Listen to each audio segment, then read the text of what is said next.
오늘도 우리와 함께 하시는 하나님 아버지 감사합니다.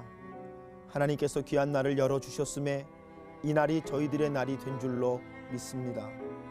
하나님, 저희들이 하나님 앞에 나와 이 새벽을 깨우오니 주께서 우리에게 은혜 주심으로 우리가 하나님께 붙들려 시작되게 하여 주시고, 주께서 주신 말씀 앞에 서게 하셔서 그 말씀이 능력이 되게 하시며 말씀으로 우리의 심령과 삶을 돌아보게 하시는 은혜 더하여 주심으로 우리들이 하나님 주시는 눈을 가지고 바라보는 귀한 날 되도록 인도하여 주시옵소서.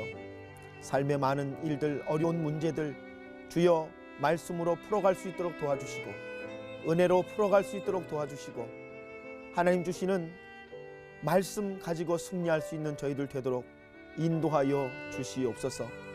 삶의 많은 문제에 얽힐 수밖에 없는 저희들의 인생 가운데, 우리의 연약감 가운데 하나님 함께 해주셔서 우리에게 참된 말씀으로 일어나게 하시고 소망하게 하시고 능력 얻게 하여 주시옵소서.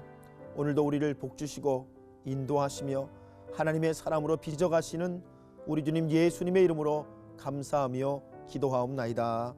아멘.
기도로 여는 하루, 매화교회 김웅영 목사입니다.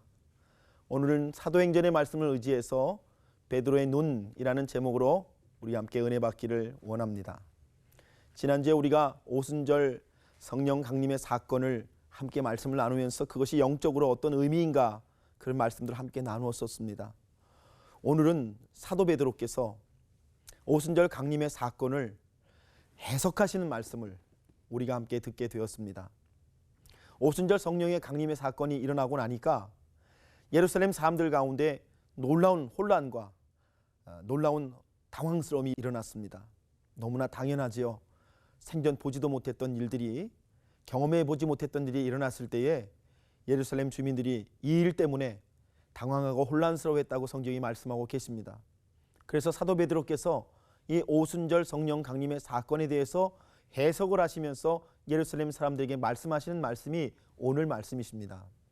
여러분, 무슨 말씀입니까? 사도 베드로는 오늘 내 말에 귀를 기울이라 라고 예루살렘 주민들에게 말하면서 어떻게 일이 일어났는지, 이것이 무슨 일인지, 이것이 어떠한 일인지를 예루살렘 주민들에게 증거하고 있습니다. 사랑하는 여러분, 사도 베드로는 예루살렘 주민들에게 이 일은 요엘의 사건이 응한 것이다 라고 하는 말씀으로 이 사건을 해석해 주고 있습니다. 요엘의 사건이, 즉 요엘 선지자가 예언한 말씀이 응한 것이다 라고 해석을 했다고 하는 것이죠. 우리는 이미 사도행전의 말씀을 통해 가룟 유다의 사건도, 또 성령 강림의 사건도 성경이 말씀하신 사건의 성취로서 기록되었다라고 하는 사실을 이미 알게 되었습니다. 오늘 오순절 성령의 강림의 사건을 베드로가 예루살렘 주민들에게 해석을 해주면서 또 똑같은 말씀을 주시고 계세요. 성령 강림의 사건도 역시 요엘의 사건이 응한 것, 즉 성경의 예언이 성취된 것으로 베드로가 이 말씀을 해석하고 있다고 하는 것입니다. 여러분, 이건 너무나 중요한 말씀이죠. 사도 베드로가 어떻게 이렇게 성경을 박식하게 꿰뚫어 이해하고 알게 되었을까요? 어떻게 모든 문제를 성경의 말씀에 근거해서 그가 정리하고 해석하고 풀어줄 수 있을까요? 그것은 사도 베드로 개인에게 일어났던 부활의 사건과 살아계신 예수님을 경험한 사건 때문이 아니겠습니까? 그에게 조각처럼 나눠져 있던 성경의 지식들이 예수 그리스도의 부활을 경험하고 살아계신 하나님을 경험하게 될 때에 그 안에서 다 꿰어지고 그가 풀어져서 이렇게 성경 중심의 해석을 가지고 예루살렘 주민들에게 말씀하고 있다고 하는 것입니다. 사랑하는 여러분, 성령 강림의 사건도 요엘의 예언을 따라서 말세에 일어날 일로 예언되어 있는 말씀을 베드로가 그대로 인용하면서 오늘 오순절 성령의 강림의 사건이 요엘의 말씀이 응한 것으로 해석하는 이 사도 베드로의 모습을 보면서 오늘 여러분과 저도 우리들의 삶에 우리들의 정말 인생 가운데 일어나는 많은 일들을 사도 베드로처럼 해석할 수 있는 그런 은혜와 능력이 여러분께 있으시기를 주님의 이름으로 축복합니다. 자, 그래서 제가 지금 나눈 이 말씀을 우리에게 어떻게 내 삶에 적용해 볼 수가 있을까요? 베드로의 해석이 여러분과 저에게도 유용합니까? 내 삶에 일어나고 있는 어떤 일들을 나도 베드로처럼 성경의 사건으로 이해할 수가 있습니까? 그런 은혜와 능력이, 그런 영적 해석이 나에게 가능합니까? 이것이 여러분과 저에게 중요하다는 것이죠. 우리가 예수 믿고 신앙생활 오래 했지만 이것을 깨닫지 못하고 영으로 해석하지 못했기 때문에 날마다 갈급한 사람으로, 영적으로 부족한 사람으로 살아가고 있지 않았느냐? 여러분, 오늘 성경은 우리에게 그것을 물어보고 계십니다. 나도 나의 사건을 성경으로 해석할 수 있는 눈이 있는가? 그래서 오늘 제가 설교 제목이요, 베드로의 눈이에요. 베드로는 특별한 눈이 있는 것이죠. 모든 사건을 성경의 사건으로 해석하는 베드로의 모습을 보면서 여러분들도 이렇게 성경에 눈을 뜨시는 은혜가 있으시기를 주님의 이름으로 축복합니다. 그렇기 때문에 오늘 우리가 요엘의 예언에 대해서 말씀을 나눠봐야 될 것 같습니다. 말세에 일어날 일들, 내가 내 영을 모든 육체에 부어주리니 라는 요엘서의 예언의 말씀은 세 가지지요. 자녀들이 예언할 것이요, 젊은이들은 환상을 보고 늙은이는 꿈을 꿀 것이다 라는 말씀입니다. 그 말씀을 자세히 우리가 풀어보면 자녀들이 예언을 한다는 말은 자녀들의 삶에 하나님의 영이 부어졌을 때 그들이 말씀과 말씀의 가치관으로 세워진다라는 말씀 아니겠습니까? 하나님의 영이 부어지면 우리 자녀들이 말씀과 말씀의 가치관으로 세워진다는 거예요. 두 번째, 젊은이들이 환상을 본다는 말씀은 그들이 하나님의 일을 보고 사명과 비전을 갖기 시작한다는 말씀입니다. 하나님의 영이 부어지면 우리 젊은이들이 하나님 안에서 정말 사명을 갖고 비전을 갖고 꿈을 꾸는 일들이 있지 않겠습니까? 그리고 세 번째, 늙은이는 꿈을 꾼다라는 말씀, 여러분 잃어버렸던 꿈을 늙은이도 회복하고 그리 다시금 섬기는 자리에 서게 된다고 하시는 영적인 해석이 아니겠습니까? 여러분, 성령이 임하면 말씀이 없던 사람이 말씀 보기 시작하고 성경의 원리를 모르는 사람이 성경의 원리를 깨닫고 세상의 원리를 대적하며 하나님 나라의 백성으로 서게 되고 정욕과 쾌락에 타락했던 삶이 그게 인생의 목표였던 사람이 죄를 회개하고 하나님 앞으로 돌아오는 일이 있고 소망을 잃고 절망 속에 있었던 사람들이 다시금 하나님 앞에 내일의 세대를 바라보고 소망 가운데 있게 된다라고 하는 말씀이 요엘의 예언이 되는 줄을 믿습니다. 그렇습니다. 여러분, 그래서 사도 베드로는 요엘서의 예언이 응한 것으로서 성령 강림의 사건을 예루살렘 주민들에게 해석해 주면서 자녀들이 예언하고 젊은이들이 환상을 보고 늙은이가 꿈을 꾸는 그런 하나님의 꿈이 이루어지는 시작이라고 이렇게 해석을 해주고 있는 것이죠. 여러분, 이것이 얼마나 중요한 말씀입니까? 오늘 이 말씀 여러분과 저에게 한번 적용해 볼까요? 여러분, 요엘의 예언 참 중요하고 귀하고 그것을 가지고 성령 강림의 사건을 해석한 것도 참 귀한 말씀, 귀한 은혜지요. 그러나 여러분과 저의 삶에 바로 그런 일이 있는가? 이게 더 중요한 일 아니겠습니까? 나의 삶에도 성령의 역사와 성령의 일들로 말미암아 내가 말씀의 가치관이 세워지고 내가 정말 하나님의 일을 바라보며 사명과 비전을 갖고 내가 다시 꿈을 꾸고 잃어버린 소망을 다시금 찾게 되는 역사가 있는 것, 이것이 더 중요한 것 아니겠습니까?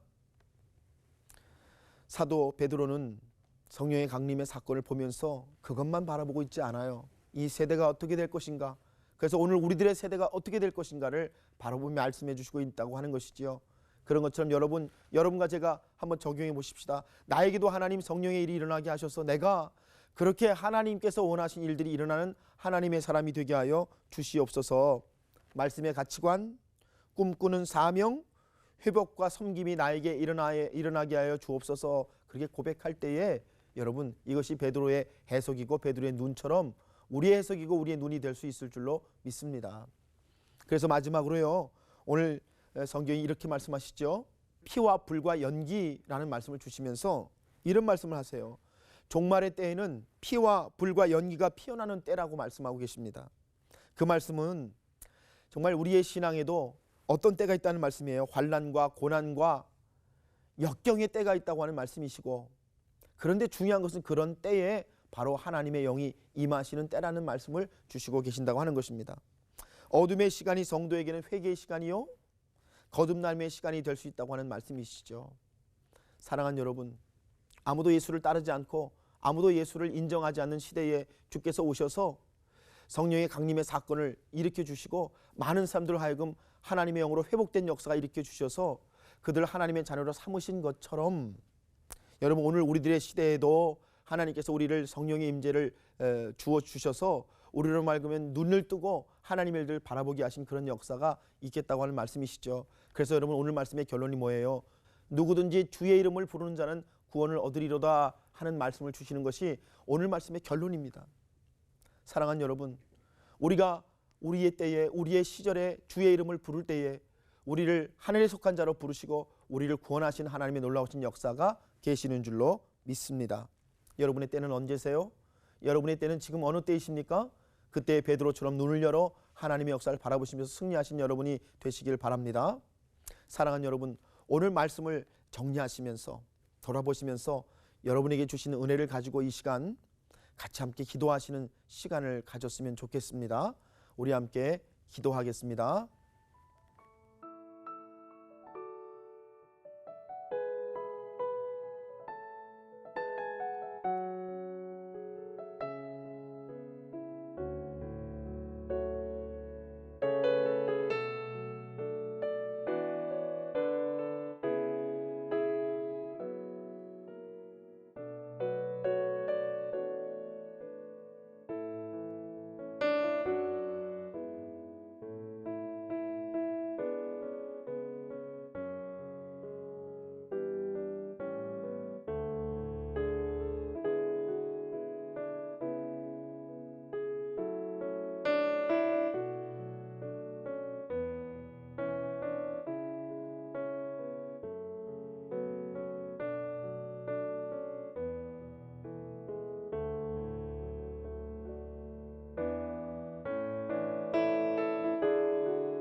살아계신 하나님, 오순절 다락방의 사건을 성경의 사건으로 바라보면서 요회를 통하여 말씀하신 것이다 라고 해석하는 이 베드로의 영적인 눈이 나의 삶을 해석하고 바라보는 나의 눈이 되게 하여 주시옵소서. 요엘의 사건을 바라보면서 성령이 임하실 때에 자녀들이 예언하고 젊은이가 환상을 보고 늙은이가 꿈을 꾸는 것처럼 말씀의 가치관이 세워지고 꿈꾸는 사명이 일어나고 회복과 섬김이 일어난 것처럼 오늘 우리들도 성령받아 하나님의 영으로 충만해져서 이러한 은혜와 이러한 새로운 역사가 있기를 원하는 하나님의 사람들이 다 되도록 우리를 인도하여 주시옵소서.